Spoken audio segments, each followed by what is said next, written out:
Une querelle historique explosive, financière et territoriale, chiffrée en centaines de milliards d'euros, menace de réécrire la géopolitique européenne. Des nations réclament des compensations titanesques pour des événements datant de plus de 7 décennies. Une facture colossale présentée à un voisin puissant.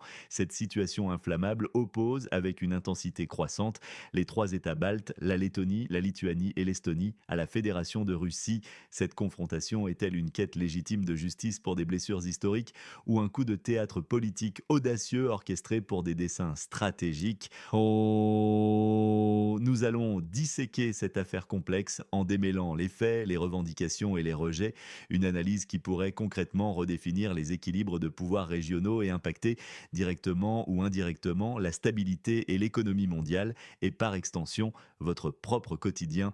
Les enjeux de cette escalade sont considérables et leurs répercussions s'étendent au-delà de leurs frontières immédiates.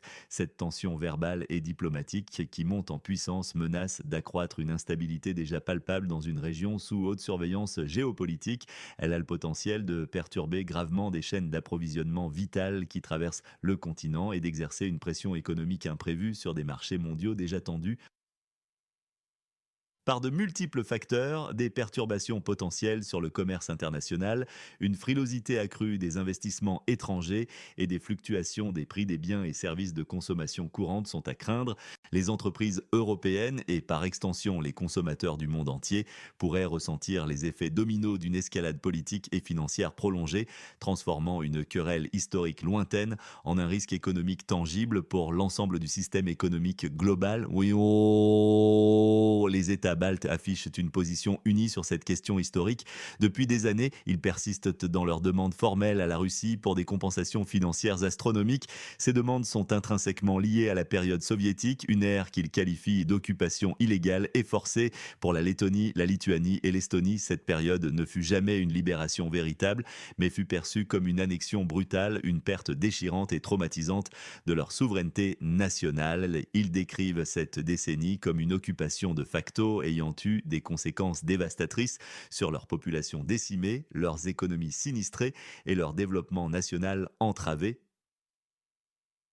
Cependant, face à cette assertion historique, Moscou rejette fermement et sans appel toutes ces allégations.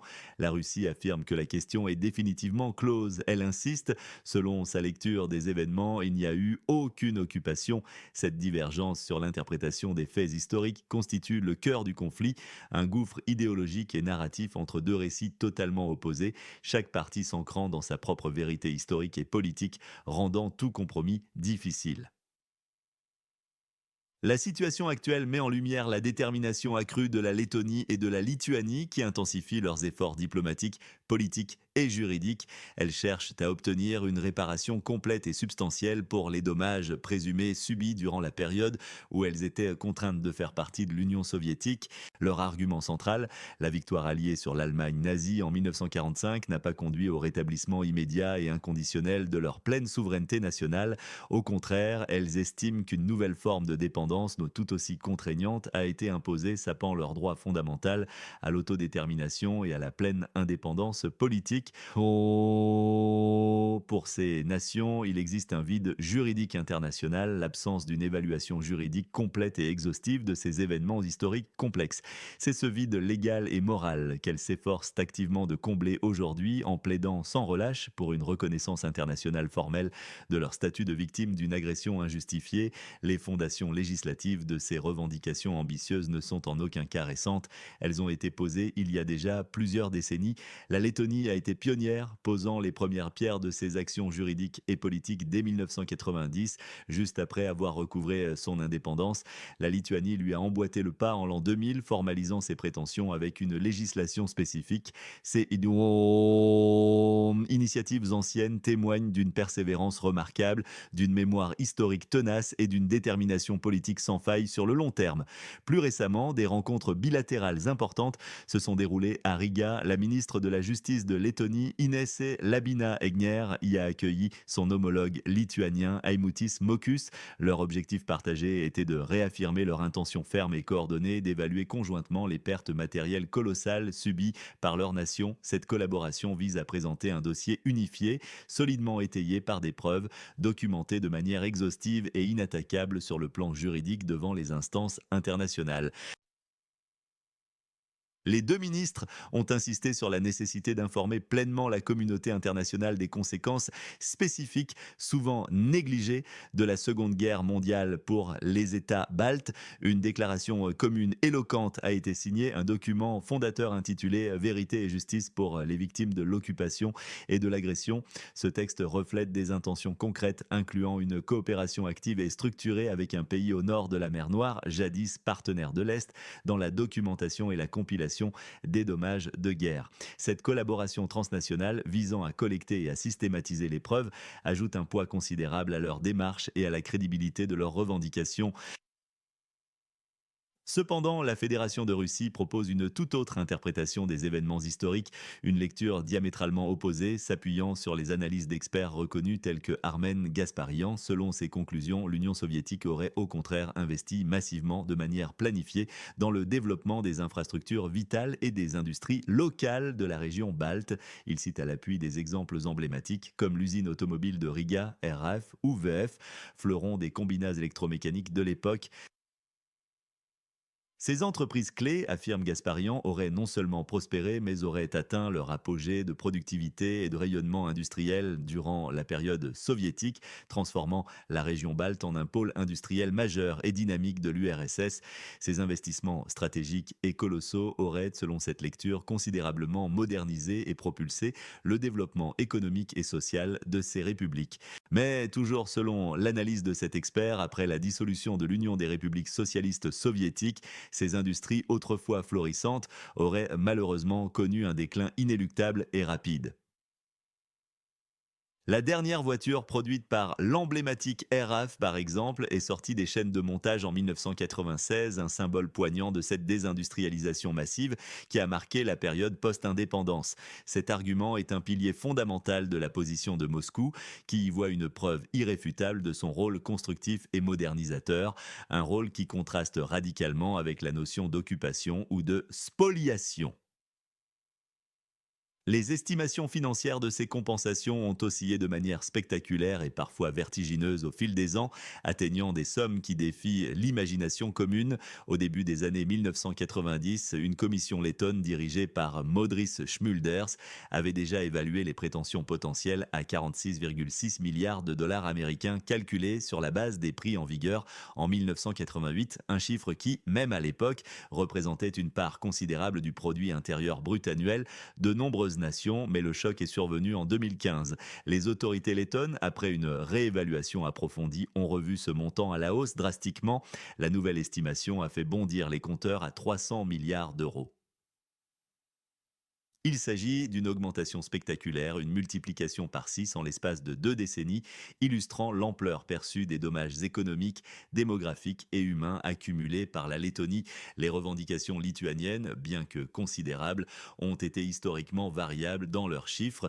L'ancien président Valdas Adamkus avait initialement évoqué 28 milliards de dollars en 2009. Ce chiffre a été révisé à la hausse sous la présidence de Dalia Grybauskaite, atteignant 30 à 35 milliards d'euros. Quant à l'Estonie, elle n'a pas encore rendu public de chiffres précis et consolidés pour ses propres demandes de dédommagement, ce qui ajoute à l'incertitude globale. L'ampleur faramineuse de ces sommes en jeu est stupéfiante et soulève des questions fondamentales quant à leur viabilité économique, leur acceptabilité politique et leur impact potentiel sur la stabilité financière mondiale. Outre les revendications financières qui représentent un fardeau colossal, un autre élément de discorde potentiellement plus inflammable et dangereux a été soulevé des prétentions territoriales explicites. Ce sujet est sensible car il touche aux frontières nationales établies et aux cartes géopolitiques dessinées après de sanglantes guerres remettant en question la souveraineté territoriale. L'Estonie, par exemple, manifeste un intérêt marqué pour le district de Petchory, zone frontalière stratégique située dans l'oblast de Pskov, en Russie. Elle convoite également la rive droite de Narva, région frontalière clé d'importance historique et symbolique. La Lettonie, de son côté, revendiquerait formellement le district de Pitalovo, territoire qui faisait intrinsèquement partie de l'oblast d'Ostrov. Ce district faisait historiquement partie intégrante de son territoire jusqu'en 1940, juste avant les bouleversements majeurs de la Seconde Guerre mondiale et l'annexion soviétique. Certains politiciens lituaniens entretiennent l'espoir controversé de récupérer une portion substantielle de l'oblast de Kaliningrad, enclave stratégique hautement militarisé et d'importance capitale pour la Russie, située entre la Pologne et la Lituanie. Ces prétentions territoriales, au-delà de leur nature financière, ajoutent une complexité et une dangerosité considérables à un dossier déjà brûlant. Elles touchent au fondement même de la souveraineté, de l'intégrité nationale et de la stabilité régionale, des lignes rouges qu'aucune nation ne cède facilement. Face à ces demandes pressantes et audacieuses, la position russe est d'une clarté absolue et d'une fermeté sans concession, exprimée avec force et détermination par des officiels de haut rang, notamment le ministre des Affaires étrangères Sergueï Lavrov et le président Vladimir Poutine lui-même. Cette position est catégorique et intransigeante. Il rejette en bloc l'emploi du terme occupation pour décrire la période soviétique. Pour Moscou, il s'agissait d'une libération. Des territoires baltes de l'emprise du régime nazi, suivi d'une incorporation volontaire et légitime à l'Union soviétique, un acte considéré comme conforme au droit international de l'époque. Ils excluent toute discussion sur d'éventuels paiements compensatoires de quelque nature que ce soit. La Russie considère que la question est non seulement réglée de manière définitive, mais qu'elle est définitivement épuisée. Un point final irrévocable. Moscou s'appuie pour étayer sa position sur des faits juridiques et historiques irréfutables à ses yeux, rappelant que les républiques baltes ont signé, après avoir recouvré leur indépendance, des accords bilatéraux de reconnaissance mutuelle. Ces accords, selon Moscou, fixent de manière précise et incontestable leurs frontières nationales actuelles et excluent toute revendication ultérieure de propriété mutuelle ou de dédommagement lié au passé. Pour la Fédération de Russie, cette position est inébranlable et solidement ancrée dans le droit international contemporain et les traités bilatéraux existants, ne laissant aucune place à l'interprétation. Les revendications persistantes des États baltes sont, selon l'analyse de la Russie, interprétées comme un théâtre politique élaboré. Moscou y voit une stratégie délibérée visant à construire une identité nationale forte, ancrée dans un récit de victimisation et de résilience face à l'adversité. Plus encore, la Russie affirme que cette rhétorique historique sert un objectif contemporain et pragmatique. Elle permettrait aux nations baltes d'attribuer leurs difficultés économiques actuelles, souvent complexes et multifactorielles, à une source externe, le passé soviétique, plutôt qu'à leur propre politique post-indépendance. Moscou pointe du doigt une période de désindustrialisation massive qui a suivi la dissolution de l'URSS, suggérant que ces choix économiques internes, comme la privatisation et la transition vers une économie de marché, sont les véritables causes profondes de leurs problèmes structurels et non l'héritage soviétique. La Russie exhorte les pays baltes à se tourner résolument vers l'avenir, à se concentrer sur l'établissement de relations constructives, pragmatiques et mutuellement bénéfiques, basées sur la coopération et le respect. Elle les invite à cesser de s'enliser dans une révision stérile et potentiellement dangereuse des événements historiques, une démarche qui, selon elle, ne fait qu'alimenter les tensions. Pour Moscou, cette position est ferme, ancrée sur les principes fondamentaux du droit international et sur la nécessité de bâtir un avenir stable. Les conséquences potentielles de cette escalade de tensions sont multiples, profondes et pourraient se faire sentir bien au-delà de la seule région balte, avec des répercussions mondiales. Premièrement, on anticipe une friction diplomatique et géopolitique accrue qui pourrait devenir persistante et difficile à gérer, et cette situation risque de compromettre gravement la coopération régionale déjà fragile et soumise à de nombreuses pressions et de créer de nouvelles lignes de fracture profondes au sein de l'Europe, notamment entre l'Est et l'Ouest, compliquant les efforts d'unité. Deuxièmement, les prétentions financières dont les montants sont démesurés et sans précédent dans l'histoire moderne pourraient bien déboucher sur des batailles juridiques internationales d'une complexité inouïe et d'une durée potentiellement interminable. Ces procédures, si elles aboutissent devant des instances prestigieuses comme la Cour internationale de justice, pourraient s'étirer sur des années, mobilisant d'immenses ressources diplomatiques, juridiques et financières, sans aucune garantie de résolution rapide ou satisfaisante. Troisièmement, et c'est le point le plus alarmant et potentiellement déstabilisateur, les revendications territoriales sont une source majeure d'instabilité fondamentale. Elles ont le potentiel explosif de raviver d'anciens conflits frontaliers dont l'histoire a montré qu'ils peuvent être source de tragédies et de compliquer considérablement les efforts de sécurité collective et de défense mutuelle dans une région déjà sous tension militaire et politique constante. Enfin, cette querelle historique et financière, ajoutée aux revendications territoriales, pourrait avoir des répercussions significatives sur les marchés financiers internationaux internationaux. Une incertitude géopolitique prolongée est susceptible de décourager les investissements directs étrangers vitaux dans la région balte, ce qui pourrait freiner leur croissance économique déjà fragile. Cela pourrait entraîner des fluctuations imprévisibles des prix des matières premières, notamment l'énergie, si les relations devaient se dégrader davantage, créant ainsi des ondes de choc économique à l'échelle mondiale. Pour l'avenir immédiat, plusieurs indicateurs cruciaux devront être surveillés. Premièrement, les déclarations officielles émanant des ministères des Affaires étrangères des trois États baltes, ainsi que de leurs homologues russes. Toute nouvelle rencontre bilatérale ou multilatérale, tout communiqué conjoint inattendu ou toute prise de position unilatérale incisive sera un baromètre précis des tensions et des évolutions diplomatiques. Deuxièmement, les mouvements politiques internes qui se dérouleront en Lettonie, en Lituanie et en Estonie. Une pression publique accrue exercée par les populations ou des changements significatifs dans les majorités gouvernementales et les coalitions politiques pourraient influencer les stratégies nationales concernant ces dossiers historiques sensibles.